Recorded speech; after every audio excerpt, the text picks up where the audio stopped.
से हम वहाँ से ही नेक्स्ट स्टार्ट करेंगे। तो सबसे पहले हम जैम्प की ये फर्स्ट टू सर्विसेज ऑन कर लेते हैं, अपाचे एंड माइस्क्यूएल।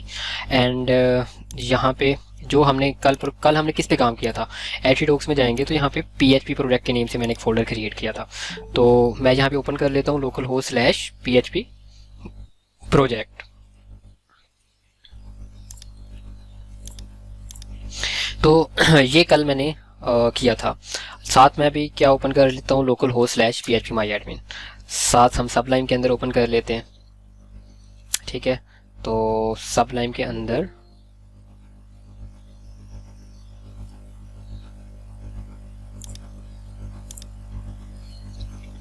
अच्छा, कल हम इसके ऊपर वर्क कर रहे थे। तो कल बेसिकली जहाँ से हमने क्लास छोड़ी थी, मैं जस्ट एक छोटा सा जो है ना वो रिपीट करूँगा, उसके बाद हम नेक्स्ट चलते हैं। तो हमने क्या किया कि हमने डेटाबेस के अंदर एक हमने यहाँ PHP माई एडमिन के अंदर हमने एक डेटाबेस बनाया PHP प्रोजेक्ट, और इसके अंदर हमने एक टेबल बनाया, यूजर्स का टेबल बनाया था। और यूजर्स का टेबल बनाने के बाद हमने 2 टास्क किए थे। एक पहला टास्क ये कि डेटाबेस में डाटा इंसर्ट करना, और दूसरा जो यहाँ पे डाटा है वो यहाँ से लेके तो यहाँ पे दिखाना, ठीक है, जो कि यहाँ पे दिखाया हो। तो जो सबसे पहली चीज़ थी index.php पे जो हमने परफॉर्म किया कि हमने एक यहाँ पे HTML के अंदर फॉर्म बनाया। फॉर्म बनाने के बाद हमने वो पोस्ट मेथड के थ्रू सबमिट किया। हम कोडिंग में चले जाते हैं और यहाँ पे आपको इजीली आसानी से पता चल जाएगा। हमने सबसे पहले क्या किया, हमने नीचे ये एक टेबल बनाया था। टेबल के अंदर ये मीन के रोज एंड कॉलम्स के अंदर जो है ना वो हमने इनपुट फील्ड्स ली, इनपुट टाइप टेक्स्ट, ईमेल। तो इसको हमने ऊपर लगाया form method equal to post, यानी कि पोस्ट मेथड के थ्रू सबमिट किया। If he set post submit के जब हमारे पास ये चेक करते हैं कि क्या पोस्ट मेथड के थ्रू हमारे पास सबमिट की वैल्यू आ रही है, तो फिर हम पोस्ट मेथड के थ्रू जो नीचे से आपने वैल्यू सबमिट की है वो पोस्ट मेथड के थ्रू उन फील्ड्स की वैल्यू लेके तो 1 by 1 इन वेरिएबल्स के अंदर हम स्टोर कर देते हैं। फिर आपको मैंने एक छोटी सी चीज़ बताई थी, और इसको अगर आप याद रखते हैं तो आपको ये बहुत फ़ायदेमंद देती है कि अगर तो आपने डेटाबेस में रिकॉर्ड ऐड करना, क्यूरी कोई भी हो, करंट ऑपरेशन की कोई भी क्यूरी हो, उसके सिर्फ 3 स्टेप्स होते हैं। पहला ये कि डेटाबेस के साथ कनेक्शन इस्टेब्लिश करना, जो कि MySQL कनेक्ट से हम करते हैं। दूसरा, हमने क्यूरी राइट करना होती है। और तीसरा, हमने उस क्यूरी को रन करना। तो अगर हमने डेटाबेस में, अब हमारे पास वो डाटा आ चुका है, पोस्ट मेथड से हमने ले लिया, तो अब हमारा नेक्स्ट स्टेप ये था कि हमने वो डाटा डेटाबेस में स्टोर करना है। तो 3 स्टेप हमें लिखना पड़ेंगे। पहला, डेटाबेस के साथ कनेक्शन इस्टेब्लिश किया। दूसरा, क्यूरी को राइट किया और इंसर्ट इनटू यूजर्स और क्यूरी राइट की। थर्ड, क्यूरी को रन कर दिया, और जब हम क्यूरी को रन करते हैं तो वो डाटा डेटाबेस में स्टोर हो जाता है, ठीक है। सर रिकॉर्डिंग स्टार्ट नहीं किया आपने? रिकॉर्डिंग स्टार्ट है। अच्छा, नेक्स्ट फिर उसके बाद हमने दूसरा स्टेप ये था कि जो डेटाबेस में डाटा है हमने उसे शो करवाना था। तो वो हमने एक दूसरा पेज लिया, users.php। तो इसमें क्या प्रोसेस हमने किया, इसमें भी सेम तरीकाकार के अगर आपने कोई भी SQL की क्यूरी रन करनी है तो उसके 3 स्टेप्स जो आपको मैंने बताए थे, तो वही 3 स्टेप्स आपने यहाँ पे भी परफॉर्म करने हैं। तो कुछ डिफरेंट नहीं है। पहला स्टेप ये था कि आपने डेटाबेस के साथ कनेक्शन इस्टेब्लिश करना है, एंड सेकंड स्टेप ये था कि क्यूरी को राइट करना है, एंड थर्ड क्यूरी को रन करना है। तो मतलब ये 3 स्टेप्स, कोई भी क्यूरी हो तो वही हमने परफॉर्म किया। क्यूरी कनेक्शन एस्टैब्लिश किया, क्यूरी राइट की और क्यूरी को रन कर दिया। अब हमने दिखाना है ये वाला जो डाटा जो भी हम फैच कर रहे हैं, हमने ये दिखाना है एक टेबल के अंदर। लाइक दैट एक टेबल है। मैं यहाँ पे ना टेबल, आपको अगर टेबल वाजिया नहीं हो रहा ना तो मैं यहाँ पे बॉर्डर और 1 कर देता हूँ। आपको टेबल के जो सेल्स हैं वो साफ साफ नजर आ जाएंगे, आपको पता चलेगा अच्छा ये टेबल ही है। तो सिंपल, आपने अगर दिखाना है तो आपने क्यूरी को सबसे पहले क्यूरी राइट की, क्यूरी को रन किया। लेकिन पेज के ऊपर दिखाने के लिए क्या करना पड़ता है, जो कि आपको कल मैंने बताया था कि पेज के ऊपर दिखाने के लिए मुझे फेच करना पड़ेगा। फेच करके फिर एको करवा सकता हूँ, ऐसे में एको नहीं करवा सकता। तो सबसे पहले जो भी आपने क्यूरी ऊपर राइट किया है, क्यूरी राइट करके रन किया है, उस क्यूरी का आपने फेच करना है। तो उसके लिए कीवर्ड यूज होता है MySQL फेच अ सोर्स। तो इसके थ्रू डाटा फेच हो जाता है, मतलब हमारे पास आ जाता है उस टेबल का डाटा। अब हमने सारे का सारा लेके इसके अंदर रख दिया, डाटा वेरिएबल के अंदर। अब वाइल लूप चलेगी, ये एक टेबल लिया हो बेसिकली। तो टेबल का ये फर्स्ट रो है, ये आपको ऊपर फर्स्ट रो नजर आ रही है, ये name, email, gender and password. और उसके बाद हमने वाइल लूप के अंदर ये दूसरी रो ले ली, मतलब सेकंड रो इसके अंदर ले ली। तो ये वाइल लूप अब जितनी दफा चलती जाएगी उतनी रोज बनती जाएगी। एक दफा चलेगी तो एक रो बनेगी। तो जब पहली दफा वाइल लूप चलेगी तो पहला डाटा फेच होगा। फिर दूसरी दफ़ा चलेगी। तो ये लूप आपको पता है कि ये तब तक चलती रहती है जब तक कंडीशन ट्रू हो। और कब तक कंडीशन ट्रू होती है? जब तक उससे डाटा मिलता रहता है, जब तक डाटा, और जब डाटा नहीं मिलेगा तो क्यूरी टर्मिनेट हो जाएगी और डाटा फैच नहीं होगा वहां पे। फर्ज करें कि 4 रिकॉर्ड है, उसको 4 मिल गए, 5वीं दफ़ा जब फिर से वाइल लूप रन होगी तो उसको डाटा नहीं मिलेगा। अच्छा, ये था कल तक का, कि जो हमने कल तक का परफॉर्म किया था। ओके, आज हमारा क्या था टास्क? आज हमने ये करना है कि हम किसी भी रिकॉर्ड को, फर्ज करो कि आपने उसको अप्रूव करवाना है, आपने उसे डिलीट करवाना है, आपने उसे रिजेक्ट करना है, या आपने उसे अपडेट करना है, तो ये कैसे करते हैं? तो इससे रिलेटेड जो टॉपिक है वो है गेट मेथड। हम गेट मेथड को भी देखेंगे, और एक तो हमने गेट मेथड भी देखना है, और साथ हमने ये सारी चीज़ें भी आज सीखनी है। गेट मेथड, फिर उसके बाद क्या कि डेटाबेस में डाटा अपडेट कैसे करते हैं और डिलीट कैसे करते हैं। बेसिकली ये 2 मेन चीज़ें हैं, अपडेट कैसे करते हैं और डिलीट कैसे करते हैं, और गेट मेथड क्या है। ये 3 चीज़ें आज का हमारा टॉपिक है। तो चलें जी, स्टार्ट करते हैं। सबसे पहली चीज़ कि आपने किस रिकॉर्ड को, सबसे पहले डिलीट के बारे में आते हैं कि आपने किस रिकॉर्ड को डिलीट करना है। तो जिस रिकॉर्ड को आपने डिलीट करना है, क्योंकि सबसे पहले आपके पास एक सिनेरियो, पूरा सिनेरियो आपके पास होना चाहिए कि अच्छा जी मैंने करना क्या। मैं आपको एग्जांपल दूंगा। आपने घर बनाया ना, तो आप घर बनाने के बाद सीधा आप जो है ना मीन के जाके ये नहीं कह सकते कि लोहार को ये नहीं कह सकते जाके कि मुझे जो है ना वो एक दरवाज़ा बना के दो। आपको पहले उसकी पूरी पैमाइश करनी होगी कि कितना लंबा चाहिए, कितनी चौड़ाई हुई, सारी चीज़ें मतलब पहले देखना पड़ेगा कि लगाना कहाँ पे है, कि अंदर को खोलना, बाहर को खोलना, वो उसके बाद आप उसे बताएंगे। तो पहले आपको सिनेरियो देखना पड़ेगा कि सिनेरियो क्या है, उसके बाद हम जो है ना वो उस काम करते हैं। तो आपने रिकॉर्ड डिलीट करना है। कौन सा रिकॉर्ड डिलीट करना है? पहले आप उस रिकॉर्ड की आईडी देंगे, क्योंकि आपने, आपका जो भी टेबल होता है ना, आपके टेबल में सिर्फ एक चीज़ यूनिक होती है, वो होती है आपकी आईडी। तो हमने जिस भी रिकॉर्ड को डिलीट करना होता है ना, सबसे पहले हम उसकी आईडी लेते हैं कि हमने डिलीट फ्रॉम यूजर्स वाले टेबल में से डिलीट करो, where ID equal to this. आपने पहली आईडी का डिलीट करना, दूसरी का, तीसरी का, चौथी का, तो हम बाई आईडी से बताएंगे कि किस आईडी का डिलीट करना है। तो इसके भी 3 स्टेप्स हैं। डेटाबेस के साथ कनेक्शन स्टैब्लिश करना, दूसरा क्यूरी राइट करना, तीसरा क्यूरी को रन करना। लेकिन आपने यहाँ पे जो भी आपने यहाँ पे क्यूरी राइट करनी है, फर्ज करें कि आपने यहाँ पे डेटाबेस में कनेक्शन स्टैब्लिश किया, आप यहाँ पे डिलीट की क्यूरी लिखना चाहते हैं, लेकिन आपको बताना कैसे है कि कौन सा आपने रिकॉर्ड डिलीट करना है। फर्ज करें आप इनमें से ही कोई डिलीट करना चाहते हैं, तो कैसे करेंगे?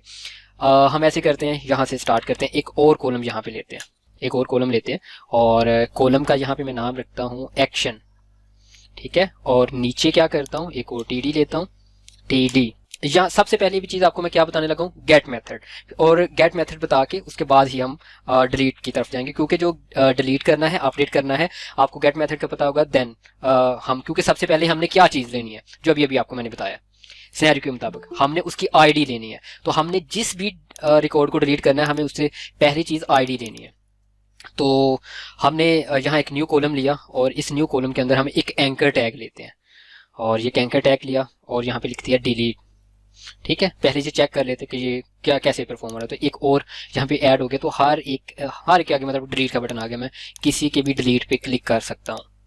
अब मैंने करना क्या है, मैंने गेट मेथड के थ्रू यहाँ से वैल्यू सबमिट करनी है। एक कौन सी वैल्यू सबमिट करनी है? मैंने, सिनेरियो ये है कि अगर रिकॉर्ड ये वाला है, पहला रिकॉर्ड है, तो मैंने इसी रिकॉर्ड की आईडी यहां से सबमिट करनी है डिलीट बटन के थ्रू। अगर दूसरा रिकॉर्ड है तो दूसरे वाले डिलीट के पीछे दूसरे रिकॉर्ड की आईडी होनी चाहिए। मतलब इनमें से मैं किसी भी डिलीट के बटन पे क्लिक करूं तो वही रिकॉर्ड डिलीट होना चाहिए जिस रिकॉर्ड के सामने मैं डिलीट के बटन पे क्लिक करूंगा। ये नहीं कि मैं इस पे क्लिक करूं वो सारे हो जाएं या कोई दूसरा हो जाए, ठीक है।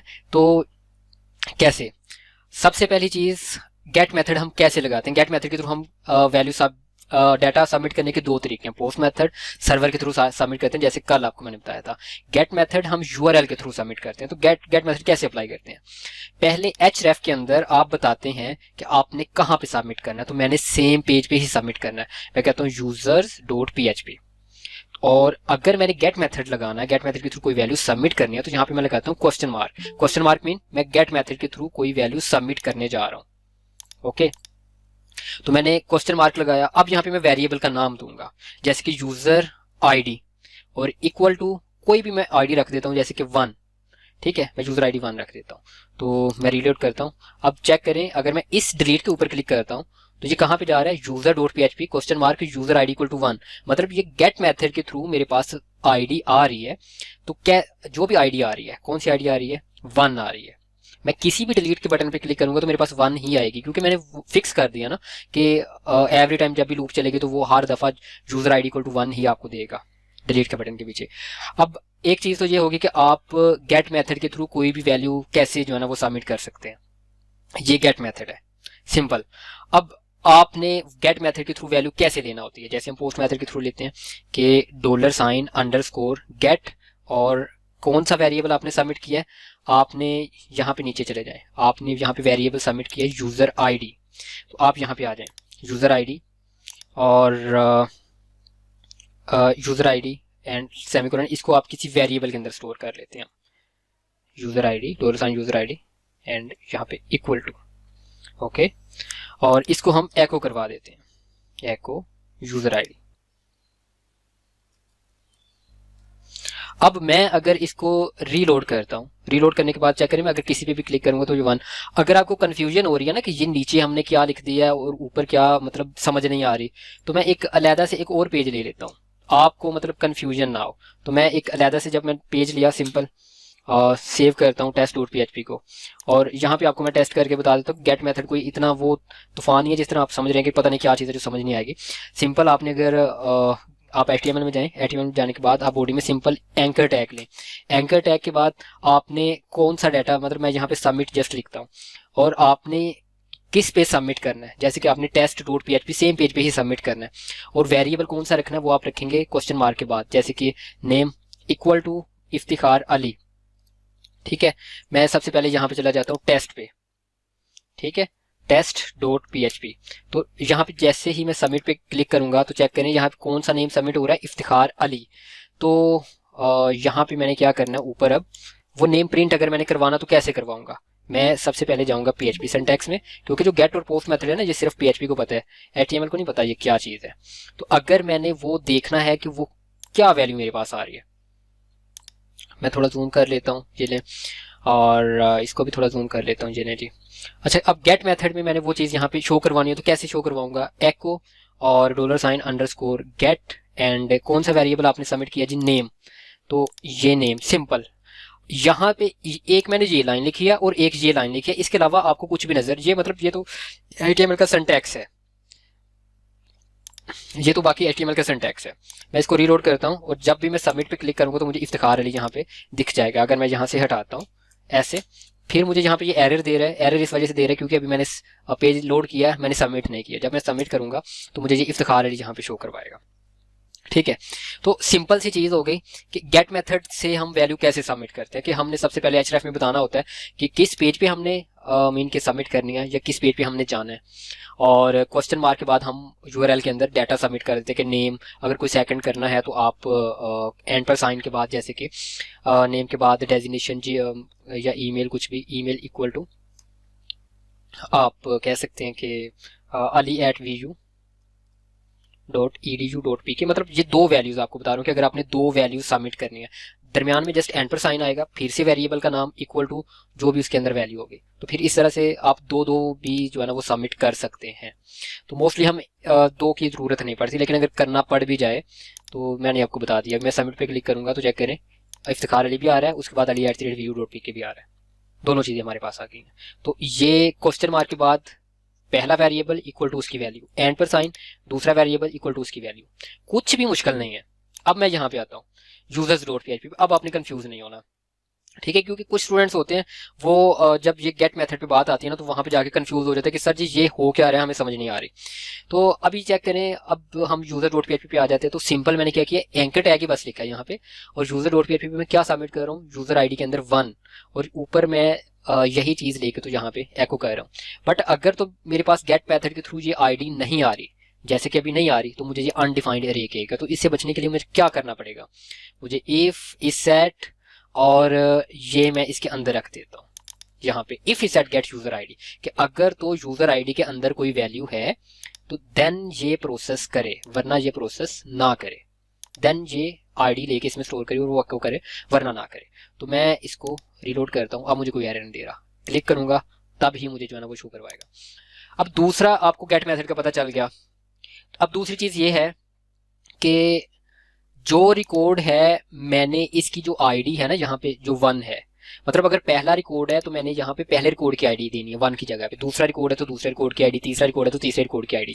तो आपको इतना तो पता है कि जब वाइल लूप के थ्रू फर्स्ट टाइम ये रो चलेगी तो यहाँ पे फर्स्ट रिकॉर्ड फैच हो रहा है, मतलब name, email, gender and password. और अगर मैं यहाँ पे मतलब एक और मैं कॉलम ले लेता हूँ जस्ट आपको समझाने के लिए, मैं यहाँ पे आईडी ले लेता हूँ, आईडी, और इसको कॉपी करता हूँ। और अगर मैं डाटा, जो भी डाटा वाले डाटा में क्योंकि फैच हुआ आपके सारे टेबल का डाटा, तो मैं वहां से आईडी वाले कॉलम का अगर डाटा फैच कर लेता हूँ तो अभी 7 आईडी भी आ गई, जैसे कि यहाँ पे है। ठीक है कि ये फर्स्ट मतलब पहले रिकॉर्ड की आईडी 1 है, 2 है, 3 या 4 है, तो उसी तरह से यहाँ पे शो हो रही है। अब मैंने यही आईडी इस जगह पे रखनी है, इस जगह पे रखनी है कि पहली, अगर पहली दफा फैच हो रहा हो तो पहली आईडी आई, दूसरी दफा फैच हो रहा है तो दूसरी। तो मैं क्या करूंगा, मैं इसी को कॉपी कर लेता हूँ और 1 की जगह पे रख देता हूँ, सिंपल। अब क्या हो रहा है कि आईडी इक्वल टू, यहाँ पे कौन सी वैल्यू असाइन हो रही है, डाटा आईडी, मतलब जो भी डाटा बेस से आईडी आ रही है, अगर ये पहला डाटा फैच हो रहा है तो पहले रिकॉर्ड की आईडी इसमें आ गई, अगर ये दूसरा डाटा है दूसरी दफा फैच हो रहा होगा तो दूसरे रिकॉर्ड की आईडी इसमें आ रही है। तो इसी तरह से सो ऑन। मैं अभी इसको रीलोड करता हूँ, मैं अगर दूसरे डिलीट पे क्लिक करता हूँ, चेक करें, मुझे यहाँ पे 2 प्रिंट हुआ नजर आ रहा है। अगर मैं इस डिलीट पे क्लिक करता हूँ मुझे 3 प्रिंट हुआ नजर आ रहा है, लास्ट पे क्लिक करता हूँ मुझे 4 प्रिंट हुआ नजर आ रहा है। यहां तक अगर किसी का कोई सवाल है तो वो पूछ ले। अभी तक हमने सिर्फ एक, हमने अभी डिलीट नहीं किया, हमने सिर्फ इतना काम किया है कि मैं जिस भी डिलीट के ऊपर क्लिक करूंगा उसी रिकॉर्ड की वैल्यू सबमिट करनी है, और फिर जो सबमिट किया है वो बस लेके तो मैंने प्रिंट किया है। यहां तक अगर किसी का कोई सवाल है तो वो पूछ सकता है। किसी का कोई सवाल हो? क्लियर है सर? क्लियर है, चलें जी, गुड हो गया। नेक्स्ट चलते हैं। अभी नेक्स्ट चीज ये है कि हमने डिलीट करना है रिकॉर्ड को। किस रिकॉर्ड को डिलीट करना है? कितना आसान हो गया हमारे लिए कि हम वो आईडी ले चुके हैं गेट मेथड के थ्रू कि हमने किसको डिलीट करना है, जो भी गेट मेथड के थ्रू हमारे पास आईडी आ रही होगी। ठीक है, तो कितना आसान हो गया, यानी कि मैं जिस डिलीट पे क्लिक करूंगा उसी रिकॉर्ड की आईडी यहाँ से सबमिट होगी, और फिर हम वहां पे डिलीट की क्वेरी लगा देंगे कि जी भाई जो आईडी आपके पास आ रही है इसी को डिलीट करो। तो हम यहाँ पे क्या करते हैं, 3 स्टेप्स होते हैं। फर्स्ट, डेटाबेस के साथ कनेक्शन एस्टेब्लिश करना, जी ऑलरेडी एस्टेब्लिश हो चुका है, जरूरत नहीं है दोबारा करने की। सेकंड, क्यूरी राइट करना है, तो इसके लिए एक अलहदा से क्यूरी राइट करना पड़ेगी, और अगर आप एको नहीं करवाना चाहते इसको बेशक हटा दें आप। अच्छा, ऊपर अगर आपने एक क्यूरी ले ली ना, क्यूरी, तो आप थोड़ा सा आप चेंज कर दें, इसका नेम चेंज कर दें, क्यूरी 2 आप इसको नेम दे दें। और डिलीट फ्रॉम, आपने किस टेबल से डिलीट करना है, ये इसका सिंटैक्स है डिलीट करने का, डिलीट फ्रॉम यूजर्स, यूजर्स वाले टेबल से डिलीट करना है। उसके बाद वेयर, कि किस रिकॉर्ड को डिलीट करना है, वेयर आईडी इक्वल टू, क्योंकि हमने आईडी, मैंने आपको पहले बताया था कि हम उसको बताएंगे कि हमने किस रिकॉर्ड को डिलीट करना है, तो हमारे पास यूनिक चीज एक है, वो है आईडी, तो हम आईडी का उसे बताएंगे। तो वेयर आईडी इक्वल टू ये वाली जो यूजर आईडी है जो भी हमारे पास गेट मेथड के थ्रू यहाँ पे आई है, तो ये हम यहाँ पे दे देंगे लास्ट पे सेमीकोलन। 2 स्टेप हमारी मुकम्मल हो गए। हमने डेटाबेस के साथ कनेक्शन एस्टेब्लिश कर लिया, हमने क्यूरी राइट कर ली कि उस रिकॉर्ड को डिलीट करो जो कि गेट मेथड के थ्रू हमारे पास आया है, यानी कि जिस रिकॉर्ड के सामने जो डिलीट के बटन पे क्लिक किया है उस रिकॉर्ड को डिलीट करना है। क्यूरी राइट कर ली, अब क्यूरी को रन करना है, तो इसके लिए मैं run to वेरिएबल ले लेता हूँ, run to इक्वल टू, और MySQLi क्यूरी, MySQLi क्यूरी किस लिए यूज होती है, डेटाबेस के साथ कनेक्शन स्टैब्लिश करके क्यूरी को रन करने के लिए। तो फर्स्ट डेटाबेस के साथ कनेक्शन स्टैब्लिश करना है, $, ये, एंड सेकंड किस क्यूरी को आपने रन करना है, तो क्यूरी 2, तो लास्ट में सेमीकोलन। डेटाबेस के साथ कनेक्शन स्टैब्लिश किया, क्यूरी राइट की, क्यूरी को रन किया। अब अगर मैं यहाँ पे जाके मैं ऐसे करता हूँ कि मैं यहाँ पे जाता हूँ एंड यहाँ पे अभी मेरे पास रिकॉर्ड, ये 4 रिकॉर्ड है। मैं फर्ज करें कि मैं पहले रिकॉर्ड के लास्ट पे जो डिलीट है मैं इस पे क्लिक करता हूँ, डिलीट पे क्लिक किया, क्या ये डिलीट हो गया? जी ये डिलीट हो गया। हम यहाँ पे जाके चेक कर लेते हैं क्या ये डिलीट हो गया, रिफ्रेश करते हैं तो चेक करें, जी फर्स्ट रिकॉर्ड डिलीट हो गया। अच्छा, अब आपका ये सवाल होगा अगर तो ये डिलीट हो गया तो फिर हमें ये शो क्यों हो रहा है डिलीट होने के बाद भी? क्योंकि डिलीट होने के बाद अभी हमारा पेज रिफ्रेश नहीं हुआ। तो अगर आपने पेज को रिफ्रेश करना है तो आप 2-3 तरीके होते हैं। आप हेडर रिफ्रेश कर सकते हैं, या फिर हेडर और ज़्यादा यही होता है कि आप लोकेशन और सेम पेज की लोकेशन दे दें, यूजर्स यूजर.php कि आप इसको रीडायरेक्ट कर रहे हैं, हेडर से रीडायरेक्ट करते हैं कि आप रीडायरेक्ट कर देते हैं दोबारा से यूजर.php, वो दोबारा से लोड कर देता है। तो अब अगर इसको मैं अगर रीलोड करता हूँ ऐसे, तो अभी चेक कीजिएगा। अब अगर मैं किसी भी रिकॉर्ड पे, जैसे कि ये तीसरा रिकॉर्ड है आमीना बेग, मैं इसका डिलीट पे क्लिक करूंगा तो डिलीट के क्लिक करने से क्या होगा, मुझे स्टेप्स बताएं क्या क्या स्टेप्स हैं। पहला स्टेप ये था कि मैंने गेट मेथड के थ्रू डिलीट बटन के पीछे इसी रिकॉर्ड की आईडी सबमिट की थी। फिर वो सबमिट जो की थी वो आईडी गेट मेथड से लेके, तो क्या करूंगा मैं, एक क्यूरी राइट करूंगा कि ये वाला रिकॉर्ड डिलीट करो, और उस क्यूरी को रन कर देंगे और रीडायरेक्ट फिर इसी पेज पे कर देंगे। डिलीट पे क्लिक किया, डिलीट हुआ, रीडायरेक्ट इसी पेज पे कर दिया। यहाँ पे आपको अब यहाँ पे भी चेक कर लें जी, डिलीट हो गया। यहां तक अगर किसी का कोई सवाल हो तो वो पूछ सकता है। किसी का कोई सवाल? नहीं सर, बेस्ट है, क्लियर है। ठीक है, चलें जी। अब हम ऐसा करते हैं, आपके प्रोजेक्ट्स की तरफ चलते हैं, थोड़ा सा मतलब उनको भी देख लेते हैं। तो मैं ऐसे करता हूँ कि लोकल होस्ट स्लैश, तो कोई एक दो प्रोजेक्ट जो है ना वो हम ओपन कर लेते हैं। तो जैसे कि कल मैंने एक चीज़ ओपन किया था और एक चीज़ ओपन कर लेते हैं, कोई दो प्रोजेक्ट ओपन कर लेते हैं। जैसे मैं अभी लॉगिन करता हूँ यहाँ पे,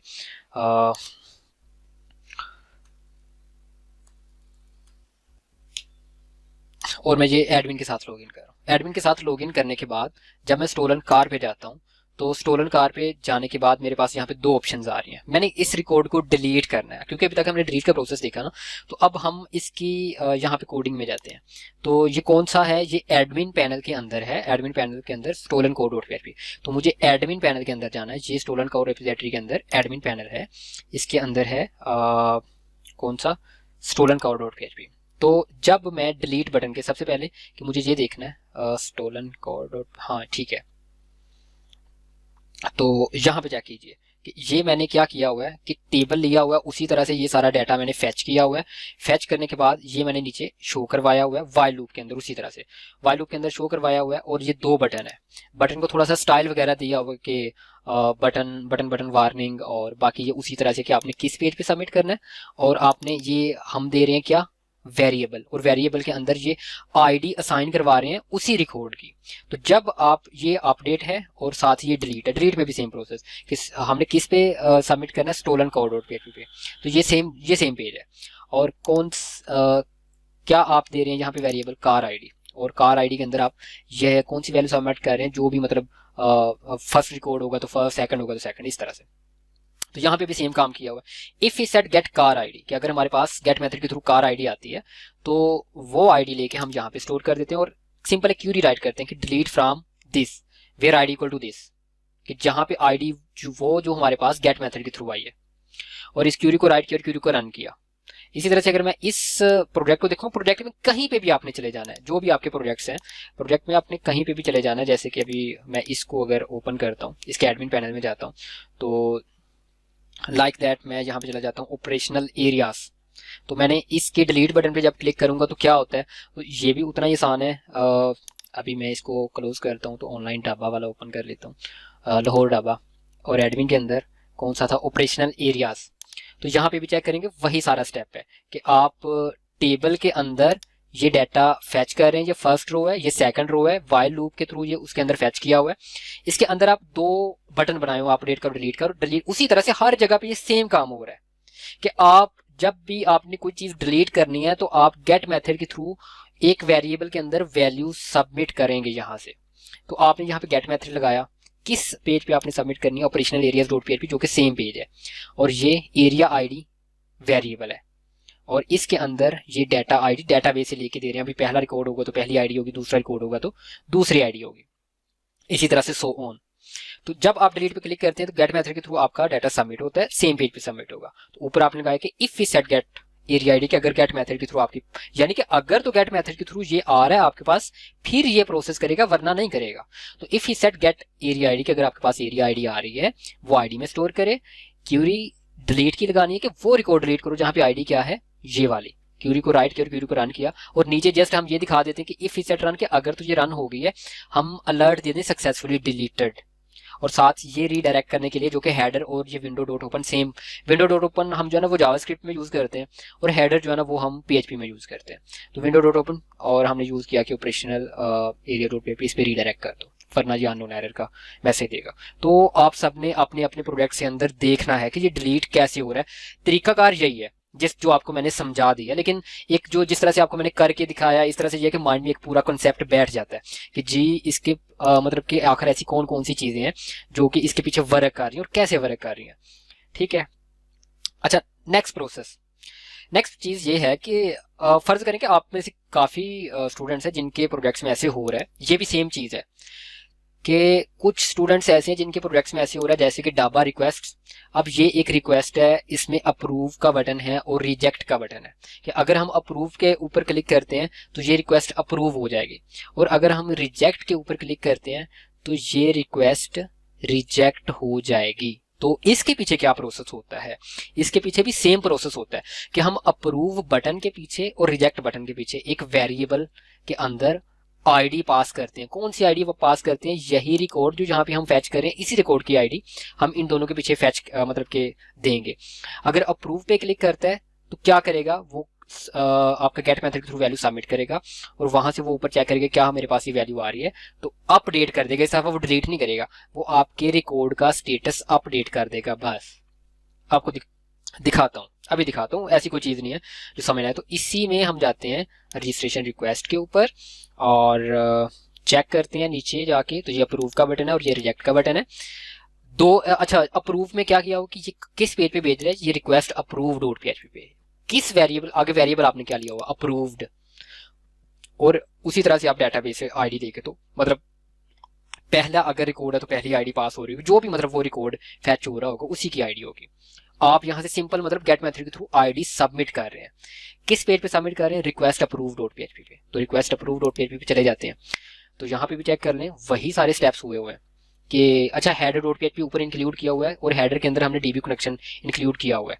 ये DB कनेक्शन डॉट PHP है जिसके अंदर हमने पहले से डेटाबेस का कनेक्शन स्टैब्लिश कर लिया हुआ है। सो कंफ्यूज ना होइएगा कि पता नहीं शायद हम डाटा इसमें तो हम डेटाबेस का कनेक्शन स्टैब्लिश ही नहीं कर रहे, तो ऐसा नहीं है। तो इफ ये सेट गेट अप्रूव्ड कि अगर तो अप्रूव्ड आपके पास गेट मेथड के थ्रू आ रहा है क्योंकि आपने वेरिएबल वहां पे यही रखा था, तो फिर उसकी जो भी आईडी होगी वो इस आईडी में स्टोर होगी और आप इस दफा डिलीट नहीं कर रहे, आपको इस दफा जरूरत है उस रिकॉर्ड के स्टेटस को अपडेट करने की। तो आप क्वेरी लगाते हैं अपडेट डाबा set status equal to approved कि स्टेटस उसका जो है वो अप्रूव्ड कर दो, चेंज करके ना अप्रूव्ड कर दो।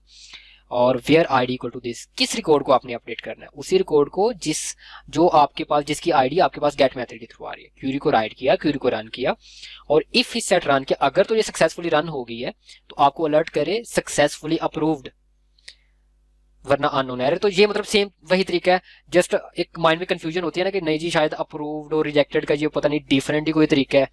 आपने देखा कि सेम ही तरीका है कि हम मतलब तरीका वही है कि आप जब यहाँ पे क्लिक करते हैं तो इसके पीछे एक आईडी होती है, हम आईडी जो असाइन करवाते हैं डेटाबेस से लेके और वो हम गेट मेथड के थ्रू सबमिट करते हैं। फिर गेट मेथड से वो आईडी लेके तो हम क्वेरी राइट कर देते हैं कि भाई ये वाला रिकॉर्ड को अपडेट करना है या डिलीट करना है, वो फिर आप क्वेरी राइट करते हैं और उस क्वेरी को रन कर देते हैं। बस इतना सा काम है।